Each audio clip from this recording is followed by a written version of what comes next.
everybody. Thank you, Arun, for this invitation. Thank you, Carl, for doing part of my job on rubrics. So before I start with my presentation, I would like to know a little bit more about our audience. There are many people connected, and I would like to ask two questions. The first one is this one. So please use the pod that has appeared on your screens to answer this. And after giving some time for the answers, I would request you share the results so I can see them also.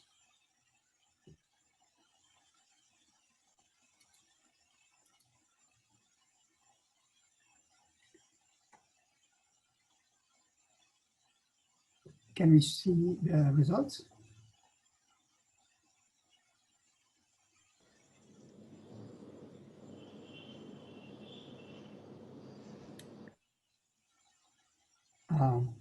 Arun? Okay, there you are. I'm sorry. I was getting impatient. Okay, so most of you are eye doctors. Okay. Well, we have people from all areas. So thank you very much. The next question I want to ask is regarding rubrics. Which of these four options do you think they describe you better, you and your relation with rubrics?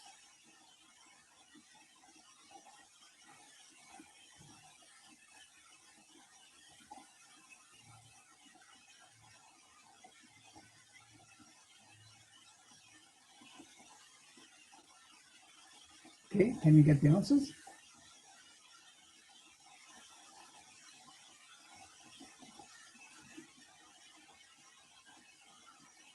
Great.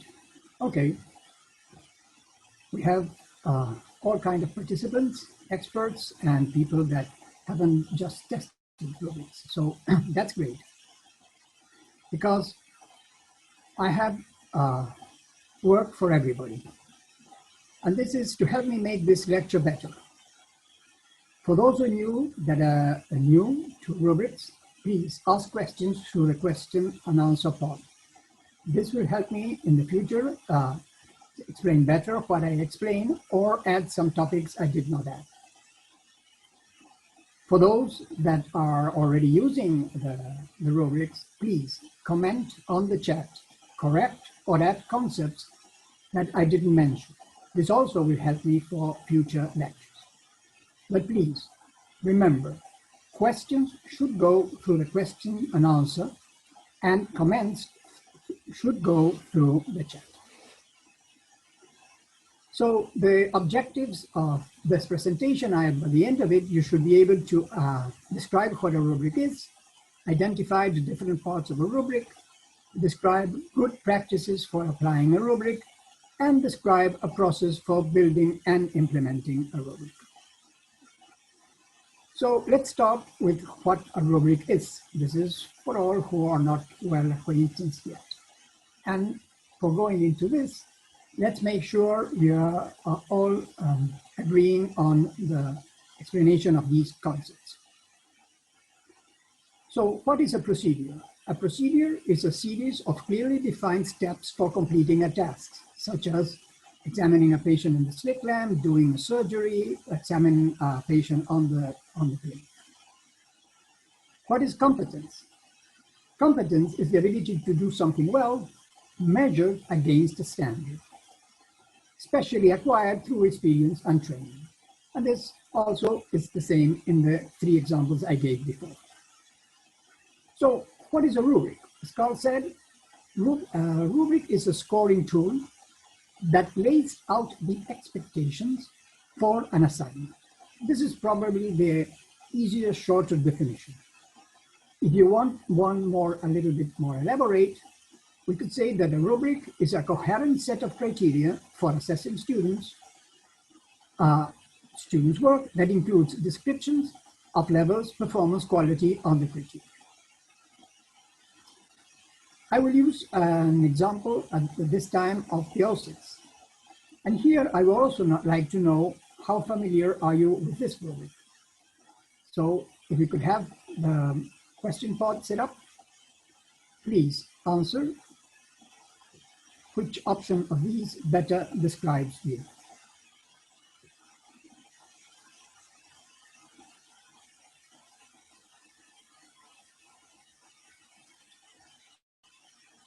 Okay, can you get the answers?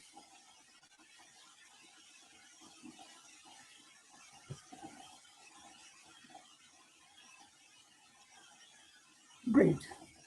So, good to know. Many have not heard of it, so this is a good opportunity for you to learn about it.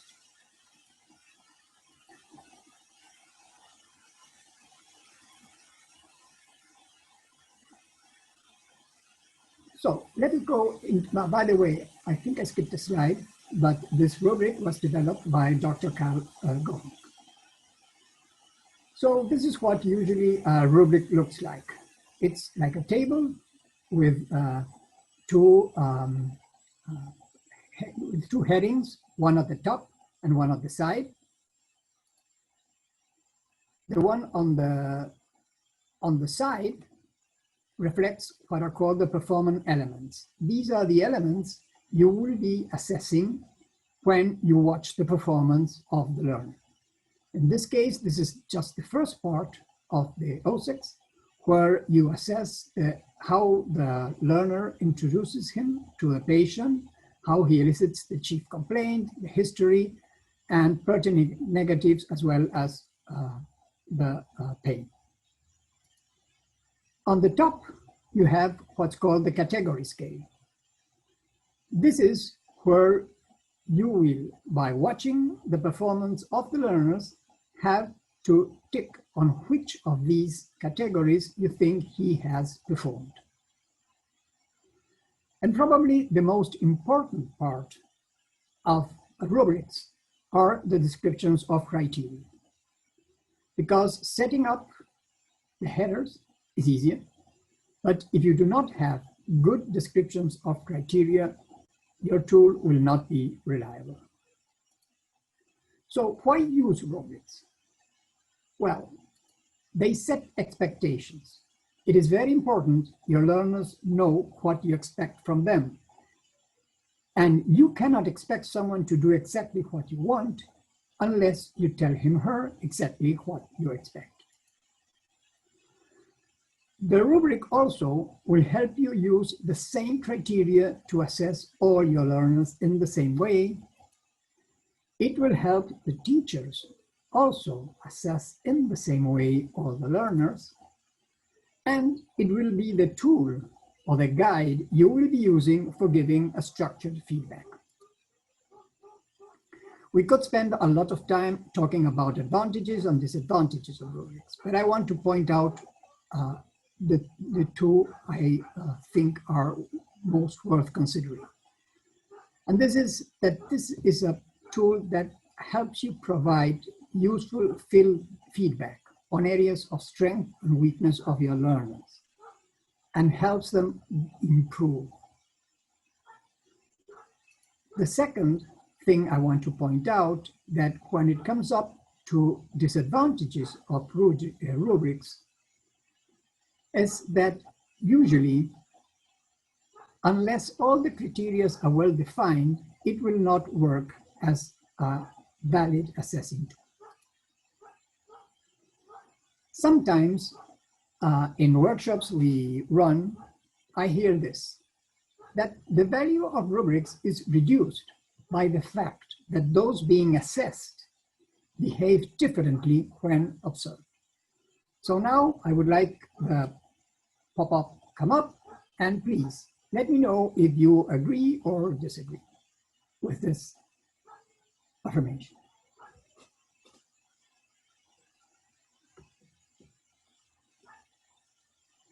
Can we get the answers? Please.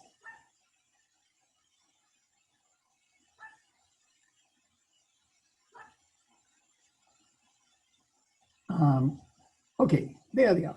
So many agree, some disagree. Well, this is a tricky question. You probably have had more time to think and discuss about it. You would come up to this conclusion. It doesn't matter if they behave differently, because what we are assessing is not how they perform with a patient. What we are assessing is if they know how they should perform. So if someone is assessed with a rubric and he gets a good score, well, he knows how to do it. Then when he goes on his own, we cannot assure he will do it. But a nice way to confirm that is to having surveillance cameras in the rooms permanently. This is something patients are accustomed. When you call a call center, they say, hey, this may be recorded for better quality control. So this is something we may and could consider putting into our teaching and assessing tools. Now let's describe some 2 or 3 good practices for applying a rubric. First, make sure it's valid. This means it measures what you want with the precision needed. If you were to weigh some apples, you would not use a ruler. It's reliable. It measures always in the same way, and it's feasible. Reliable means that when different assessors assess different learners, all these assessors will usually agree on their assessment. And feasible is taking in count that the most biggest enemy of assessing and assessing with rubrics is time. So do not make long, excessive, very detailed rubrics, because they will not be able to apply.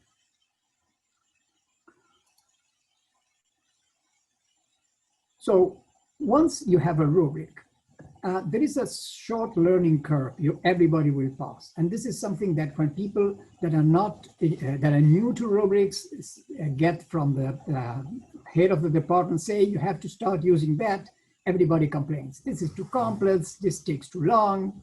Well, there are many ways this curve can be flattened.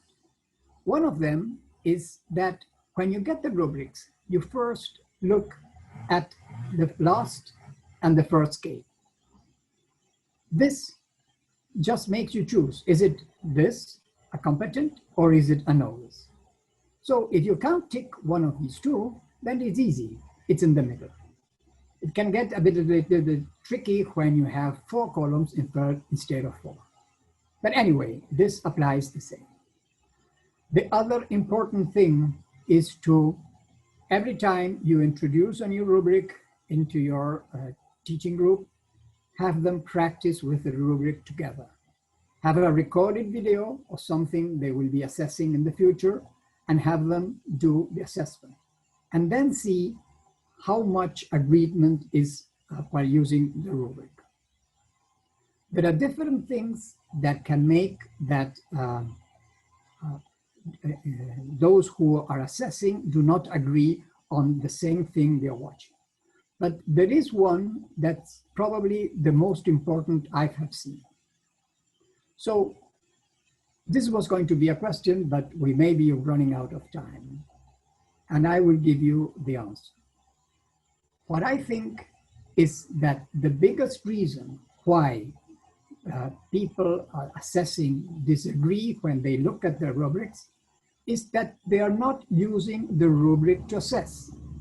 They see in the heading, novice, intermediate, expert, and they don't look at what the rubric is defining as that.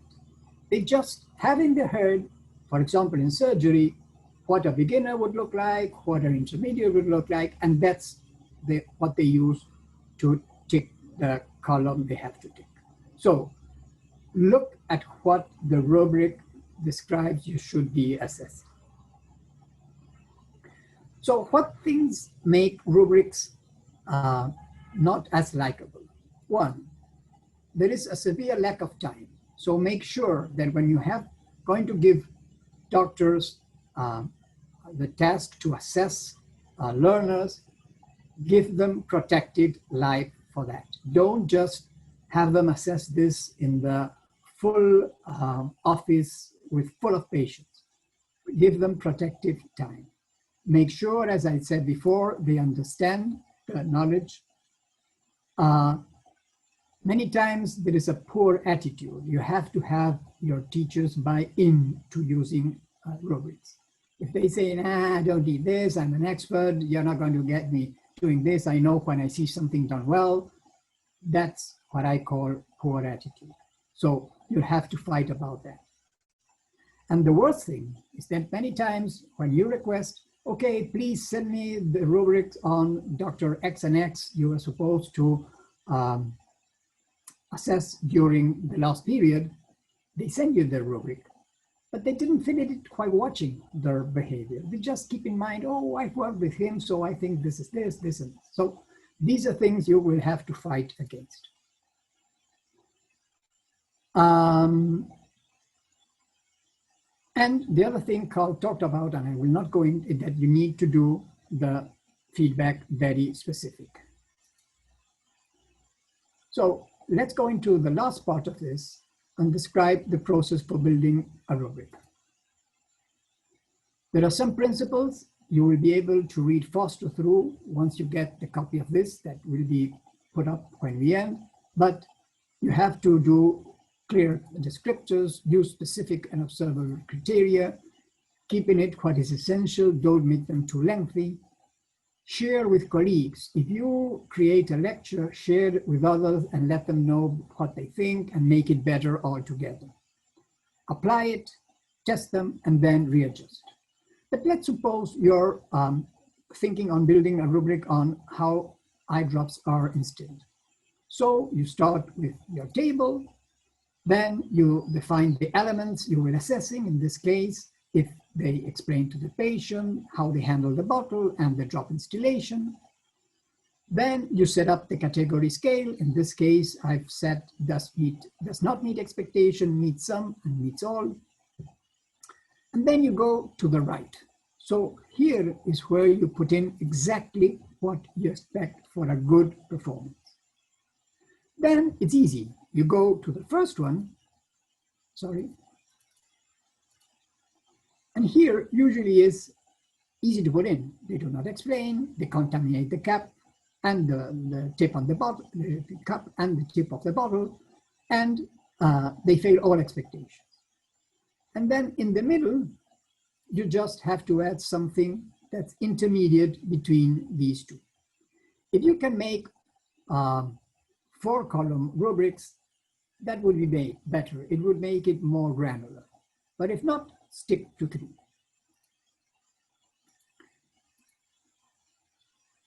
So what about the scale? Well, you can choose the scale you think it fits better. Usually, I do not like very much to exceed, because what I expect from my learners is that they always exceed expectations of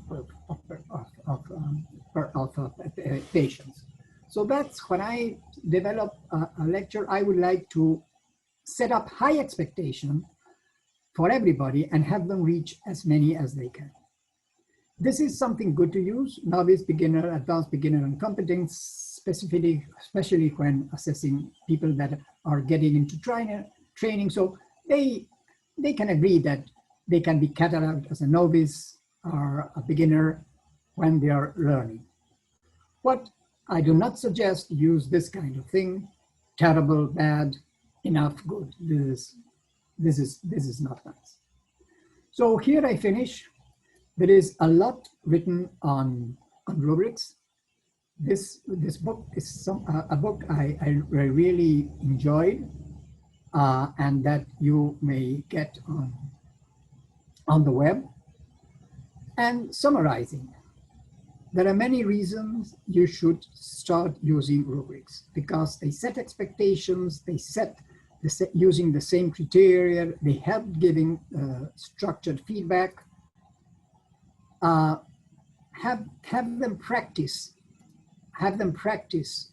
before using, have your team practice before using a rubric to assess, and try to stick to all these good principles you will find in the copy of this lecture I will send you. So if we could please, I sent the link already. If you could please paste it on the question and answer, not on the question and answer, on the chat. This will help everybody access it and use it afterwards. So thank you very much for your attention.